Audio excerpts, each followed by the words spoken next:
વાત કરીએ રાજકોટની કે જ્યાં ફરી એકવાર સ્કૂલ સંચાલકો સામે મનમાનીના આક્ષેપ લગાવવામાં આવ્યા છે।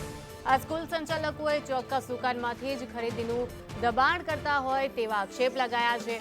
દબાણ ના કરવાના પરિપત્રનો ઉલાડિયો કરી દીધો હોય તેવું લાગી રહ્યું છે। જિલ્લા શિક્ષણ અધિકારી દ્વારા એક બહાર પાડવામાં આવ્યું હતું અને તેમાં કહેવામાં આવ્યું હતું કે તમે કોઈપણ વિદ્યાર્થીને કે કોઈપણ વાલીને એક જ દુકાનેથી ખરીદી કરવા માટે દબાણ નહીં કરી શકો, પરંતુ આ નિયમોનો ઉલાડિયો કરતા હોય તેવું લાગી રહ્યું છે। સ્કૂલ દ્વારા પુસ્તકોની ખરીદી માટે એક ચિઠ્ઠી આપ્યાનો આક્ષેપ લગાવવામાં આવ્યો છે।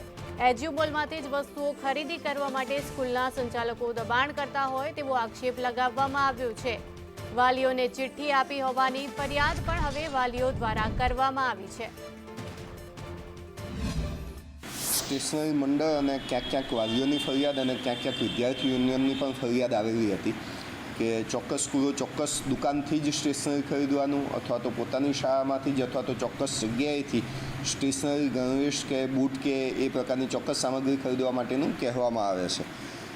સામાન્ય રીતે માર્કેટ કિંમત અથવા તો બીજી જગ્યાએથી એ વસ્તુ સસ્તી કિંમતે મળતી હોય, પણ ચોક્કસ પ્રકારની જ વસ્તુ ખરીદવાનું દબાણ જ્યારે કરવામાં આવે ત્યારે વાલીઓને ખૂબ મોંઘી પડતી હોય છે અને શાળા જુદી પ્રકારે આ બાબતનો ઉલ્લેખ કરતી હોય છે। આરટીના નિયમો મુજબ 2014માં રાજ્ય સરકારે એક પરિપત્ર કર્યો હતો અને તેના આધારે કોઈપણ બાળકને, પ્રાથમિકના કોઈપણ બાળકને આવી રીતે ચોક્કસ દુકાનથી ખરીદી કરવા માટે પ્રેશરાઇઝ નહીં કરી શકાય તેવું જણાવવામાં આવ્યું હતું અને એ જ પ્રકારે ગ્રાન્ટિંગ કોડની જે કલમ 17 છે એ અન્વયે પણ માધ્યમિક શાળાઓ આવી રીતે કોઈપણ વિદ્યાર્થીને પ્રવેશ આપતી વખતે કે પ્રવેશ આપ્યા પછી દબાણ કરી શકે નહીં તેવું નક્કી કરવામાં આવેલું છે।